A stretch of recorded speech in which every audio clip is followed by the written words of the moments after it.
everybody, I just wanted to give a quick intro to my Lemonade model, give you a bit of an overview so help people that are looking at it for the first time understand how it works, how to navigate it, how it's laid out right now. It's right now June 22nd, 2025, and the model will evolve over time. It has evolved over time. I've modeled it different ways, and so it may change again. I might need to make a new intro video in the future, but right now on the home page here of the model, there's some at the top, some links to Twitter, YouTube, Patreon, etc. Just links to some of my different channels there. And then in the middle, there's a whole bunch of tabs to or shortcuts to all the different tabs. There's a lot of tabs, as you can see. There's a large list here of a lot of different graphs, things that are all driven from this one model tab that's right here.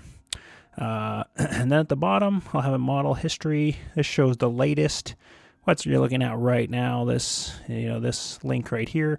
But then I'll have previous models that will go back in time. Each has probably at least each quarter, maybe even if there's more updates or major changes, I will create a new version of the model, share it with you guys, and then we'll have a nice history here that goes back through time. But these links are nice, because say you want to look at earnings per share trailing 12 months, so you can just click on that link. It's going to pop you right to that tab without having to kind of scroll back and forth through that. And then you can just hit the back button if you want. You're back at the home page, or you say you want to look at premium per customer history. You can just pull that up and see here how premium per customer has changed. A real quick way to navigate this, a lot nicer than how I had it before. And then if we go to the model right here or right here at the bottom, we'll look at the model right away. I should note I have these kind of groups that sort of make sense. I'll probably be still adding more to these, number of tabs here and editing them and how they're sort of grouped together here. But these three, community members, side math, and simple valuation, are kind of standalones. You can see X community members, side math, simple valuation. So X community members, they're a little bit different they're not driven by the model. I'm just tracking the number of members in our Lemonade community on X, just to see sort of retail interest and how it's driving. And see we're really in a nice vertical right now. So that's your X members. Then I have what's called side math. I have lots of just various math, something about synthetic agents here I've used in different videos. This is something I've used a lot, a nice equation in a box here where you can input and adjust or calculate your LTV based on all these different inputs, and also visually see what that LTV looks like over time versus, say, a legacy example. I've had this was used in a different video. This was used in another, Patreon video. There's a lot of sort of scattered information here, kind of on a side math, little tangents and things. And then simple valuation, again, its own sort of standalone. There was a past video I used this on, where just a simple way to see, hey, depending on what inputs you assume going forward for the next number of years, and then you discount that back to today, you could say, the Lemonade's maybe worth whatever it is, 150 to 200 something per share, and then share price, projected out potentially into the future based on these. Of course, you can play with these, but it's a really simple, easy way to sort of say, yeah, maybe what Lemonade could be sort of theoretically worth. But it's standalone on its own. I have, I think, a better valuation built into the model. So going over to my model, there's a huge, I have quarters going back to 2018. There's a red line here where our current quarter at, Q1 has ended 2025, and you can see this whole upper section until we get down to here is sort of the main workings of the model. And then down below this black line, we have various other metrics and things. Some of them I use above in the above lines. And then down below the next black line again, so row 138 downwards, I have each sort of a breakdown of total policies, and then each product: renters, home, pet, car, Europe, life. And the way I built this out is I took the breakdown of each of these products, and if you go forward into the future, At the end of 2032, I have a breakdown between the main products that roughly gets close to, that 10 billion of IFP, the 10x of where they were at Investor Day of November of 2024. So they gave this, and this was based on a chart from Investor Day presentation that showed a approximate, maybe estimated breakdown of each product. Car was about 40% of the book of business by that time. So you have about 4 billion in car, IFP, and then, the other products are showing, nearly $1 billion in Europe, 1.6 billion in pet, home maybe 1.6, renters 1.1 billion. That's how I have it, sort of based on pixel counting, that graph that they presented. Of course, this could vary or change. And the timeline of this, 10xing in about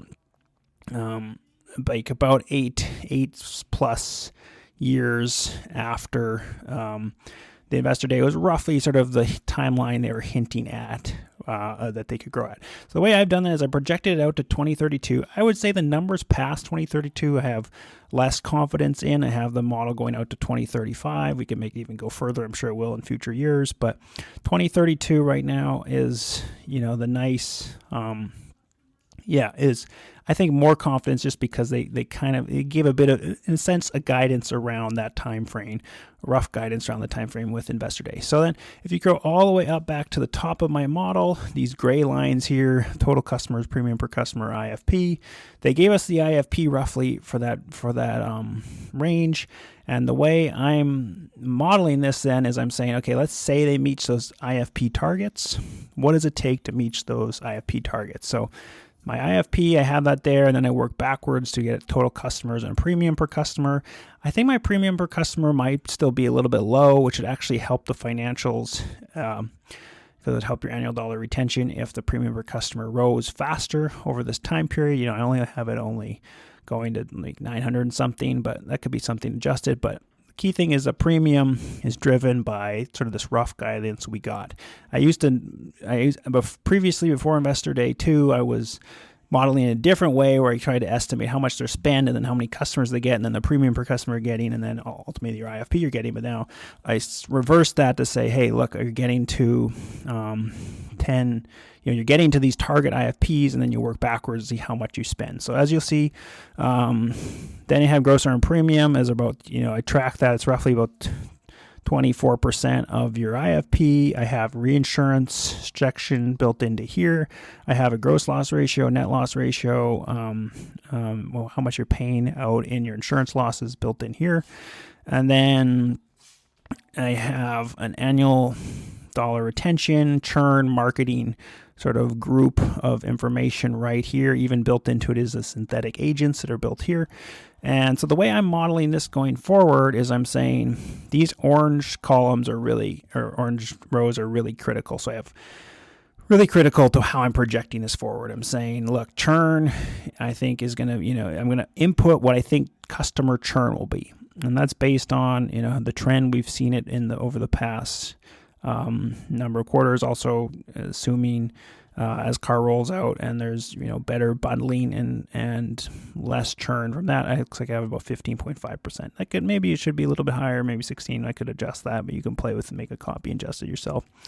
And then sales, and from that, sort of based on the customer churn, and then based on which also gets you, based on your customer churn, and then you're inputting also this ratio of how much you're spending on growth spend, and then how much IFP you get per dollar you spend. So if you look at past quarters, I'm like 2.7, 3.5, 4, something in that range is higher, and it's a function of if I flip here and I go down to this one tab called Marketing Efficiency, I just posted on this Twitter the other day. It's a function of I took that same data, growth spend, and the conversion rate and organized it by the dollars you spend from lowest dollar growth spend to highest dollar quarter. And you can see it's a function of, the more if you spend very little on marketing, your unit economics of those dollars are very, very good. You get a very high return. If you're spending more, it tends to be less. But I think if you look at this chart carefully,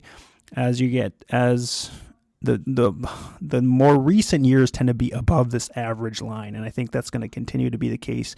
Where as they roll out car they'll get better sort of marketing results. But anyways, flipping back to our model here, that ratio is really critical.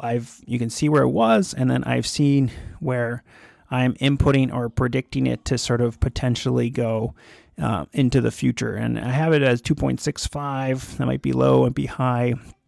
Could make it even a declining rate as they spend, because they're spending more and more and more. Look, like by 2035, I have them spending something like, $1.7 billion on growth spend. It's like very, very huge amounts they would grow to as the company grows, right? But this conversion, you can play with that. It's a good input to adjust and then see the results and understand accordingly. Then I have a group here on the synthetic agents program. You can see how much your Lemonade, how much they're using in a given quarter, have that ending at the end of 2025. Maybe they'll actually keep going a little further. And then you have a certain amount paid by Lemonade that will continue until that trends down as they pay that off. So the only thing the input here you have to say is if you say, hey, they're doing 80%, then it's going to adjust those numbers. Or say, no, they're going to do 0% and finance all the growth themselves. Somebody pointed out to me, and it was in the comments, that, hey, you don't have that built into your general administrative.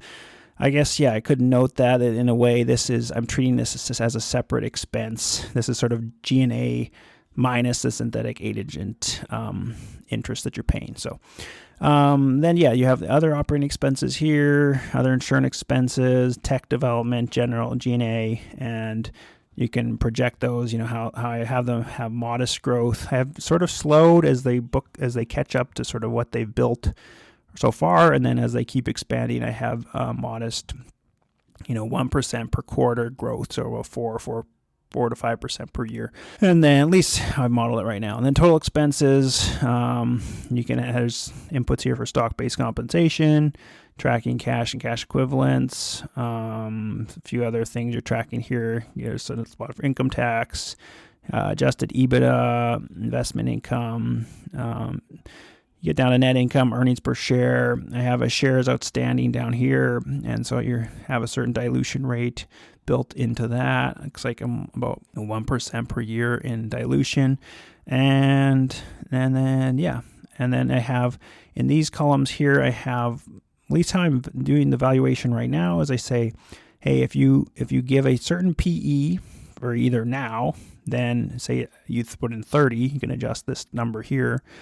That 30 is going to apply to whatever your earnings per share is on a trailing 12 months basis. So, if I look down here, it's going to say 30 times by your EPS trailing 12 months right here.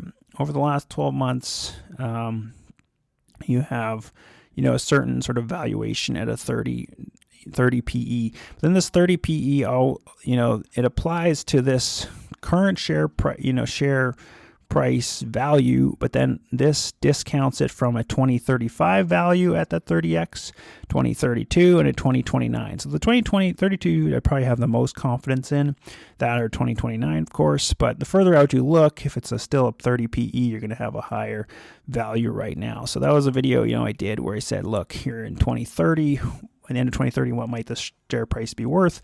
Well, if it's based on 2032, 30x multiple on your EPS there, discounted 10%, you're saying, it's probably worth maybe close $195, $200 a share. If it's still worth, if it's worth 50 at 2032, then you could say, well, it's worth $325 a share. And all of these dynamically look, so you could say, look, with 2029, discounted 10%, or say it should be discounted 20%, whatever it is, there's higher discount, and then it would adjust those values. But you can see that and see how that discounts back to any given quarter in time. Then down below this black line, there's more things being tracked here. Scroll over, such as total employees, the IFP for employees, customers acquired. There's just different metrics here, kind of splattered out there. Look at book value per share. I look at your LTV so lifetime value of a single customer over the last trailing 12 months times by customer count. You can see that just keeps rising. There's a graph of that.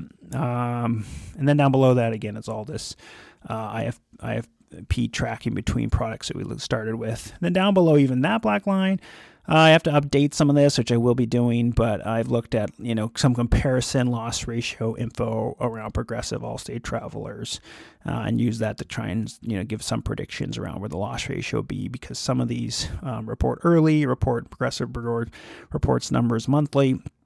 And so through the quarter, you can get a sense of where other loss ratios are coming in. So yeah, this gives you a bit of rundown of how this all works. Thank you guys so much for watching and your support. Remember, it's in the bag.